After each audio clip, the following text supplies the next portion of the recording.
सत्ता आए जाहि विधि सुत सोई करो उपाय, देश रहे या जाए। यह वीडियो हमने बहुत दिन पहले बनाया था जाति जनगणना के ऊपर, और ख़ासकर हमने राहुल गांधी को ध्यान में रखते हुए वीडियो बनाया। नमस्कार, मैं संजय पांडे और आप देख रहे हैं समाज की बात। और आप देख रहे होंगे कि आजकल देश में चाहे हमारे मीडिया वाले हो, चाहे जो समाज के अंदर समाज में से जुड़े हुए लोग हों, सभी कहीं न कहीं किसी न किसी भाग में बटे हुए हैं और वन साइड बात करते हैं। सबकी बात या तो सरकार के पक्ष में है या तो सरकार के विपक्ष में है। कुछ भी बोलना पड़े वो बोलते हैं। आप आजकल देख रहे होंगे कि नेहा सिंह राठौर फेमस हो गई है सस्ती लोकप्रियता के चक्कर में, कुछ भी उनकी बयानबाजी आ रही। और पत्रकारों में भी आप देखेंगे कुछ लोग ऐसे हैं जो सरकार का विरोध करना है तो विरोध कर रहे हैं, और जिनको उनका पक्ष दिखाना है वो खुल करके उनका पक्ष दिखा रहे हैं।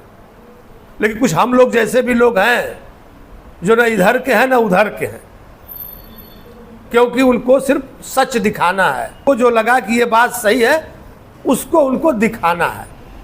तो मैं हमेशा ऐसी चीज़ों को दिखाता रहूँगा। उससे हमें क्या मिलता है नहीं मिलता है इस बात का हमारे ऊपर कोई असर नहीं पड़ने वाला है। थी बात जाति जनगणना वाली, जब बीजेपी और प्रधानमंत्री मोदी विरोध करते थे, और आज वही बीजेपी आप देखेंगे कि जो जाति जनगणना में ढेर सारी बुराइयां निकाल रही थी, आज बड़े बड़े नारे लगा रहे हैं। ये देखिए मोदी जी का सामाजिक न्याय, मोदी जी ने सभी जातियों को दिया न्याय। ऐसे ऐसे अब पोस्टर लग रहे हैं, ऐसे ऐसे उनके नेताओं के बयान एक से एक तारीफ के पुल बांधे जा रहे हैं।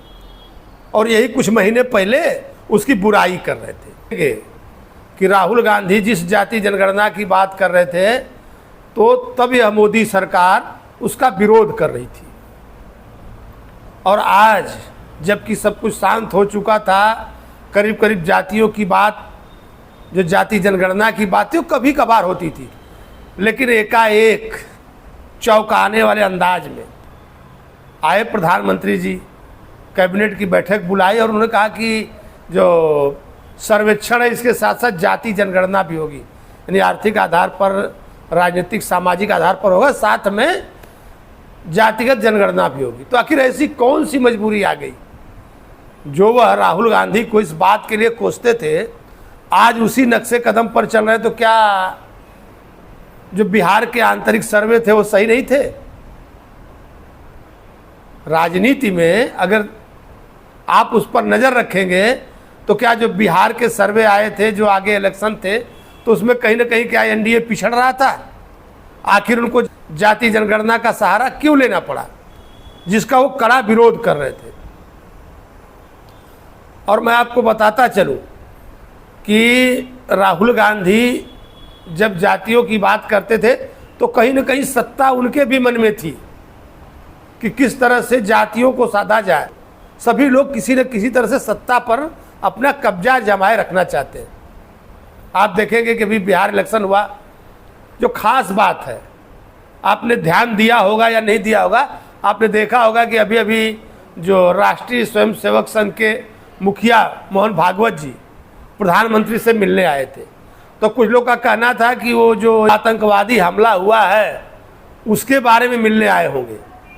तो क्या जनगणना की बात हो रही थी, तो क्या भागवत जी ने कहा कि नहीं आप जाति जनगणना करवा लीजिए? सोचने वाली बात है, क्योंकि जो पार्टी जाति जनगणना से दूर भाग रही थी और वो इसी के चक्कर में आप देखे होंगे कि तमाम प्रदेशों में जो इंडिया गठबंधन था वो कहीं न कहीं जाति जनगणना करवा करके, और ख़ासकर राहुल गांधी अपने उनका जो तेलंगाना मॉडल है, तेलंगाना मॉडल को बार बार आगे कर रहे, कह रहे हैं कि नहीं जब जनगणना हो तो इस तरह से हो, उसको लागू ऐसे किया जाए। तो क्या लग रहा है कि ये मुद्दा जो विपक्ष के पास था, तो प्रधानमंत्री या बीजेपी विपक्ष को मुद्दा विहीन बना देना चाहते हैं? उनको लगता है कि जो उनके पास ऐसे सॉलिड मुद्दे थे जिसको ले करके वह पब्लिक के बीच में एक भाव पैदा कर लेते तो उसको इनसे दूर कर दिया जाए। और जो आने वाले इलेक्शन है उसको देखते हुए, ये तो रही बात वहाँ की। और क्या लग रहा है कि राहुल गांधी जो उनके हाथ से बाजी चली गई तो इतना आसानी से छोड़ देंगे, या कांग्रेस या इंडिया गठबंधन उसको इतनी आसानी से जाने देगा? आरक्षण पे तमाम बहस हो रही है और राहुल गांधी ने कह दिया कि जाति जनगणना हो और गणना के बाद जो आरक्षण की सीमा उसको बढ़ाया जाए। आपने देखा होगा कि कैसे तमिलनाडु वगैरह में 9वीं अनुसूची में डाल करके आरक्षण को बढ़ा दिया गया था, और बिहार में फेल हो गया था, महाराष्ट्र में वही आरक्षण फेल हो गया था जो बढ़ाया गया था। तो ज़रूर जब जाति जनगणना होगी, इसके बाद सरकार है उसके ऊपर दबाव बढ़े कि आप जो आरक्षण है उसकी सीमा को बढ़ाइए।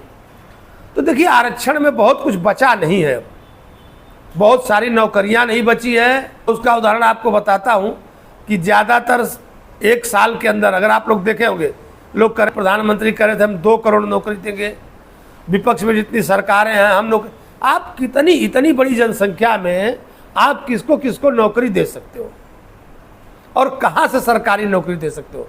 कहीं ना कहीं जो निजी क्षेत्र है, नौकरियां जो कुछ बची है उनके पास बची है।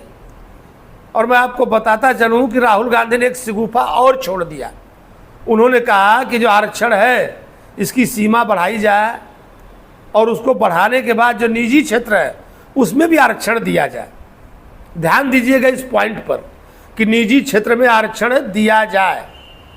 और आपको मैं बताता चलूं कि हरियाणा सरकार ने इस आरक्षण को ट्राई भी किया था हरियाणा में, जिसको कोर्ट ने फेल कर दिया था। और निजी कंपनियों का यह दावा था कि भाई आपको सरकार चलानी है, आपको अपने यहाँ सामाजिक न्याय करना है या वोट का न्याय करना है या आपको करना है, हम हमारी गुणवत्ता के साथ समझौता नहीं कर सकते।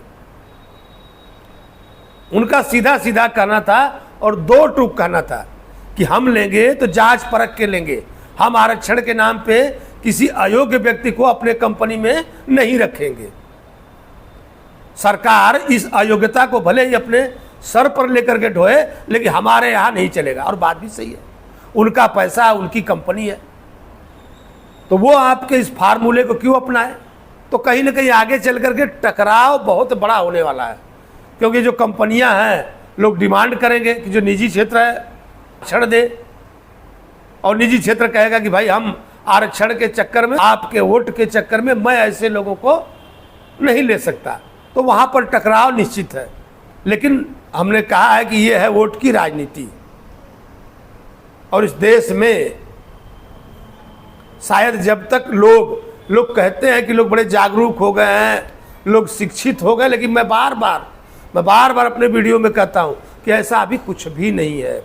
अगर वो शिक्षित होते, वो आगे होते, तो आज सरकारें उनको जातियों के फेर में फंसा करके बाकी और चीज़ों का लुभावना ऑफर दे करके उनको अपने पाले में नहीं रख सकती थी।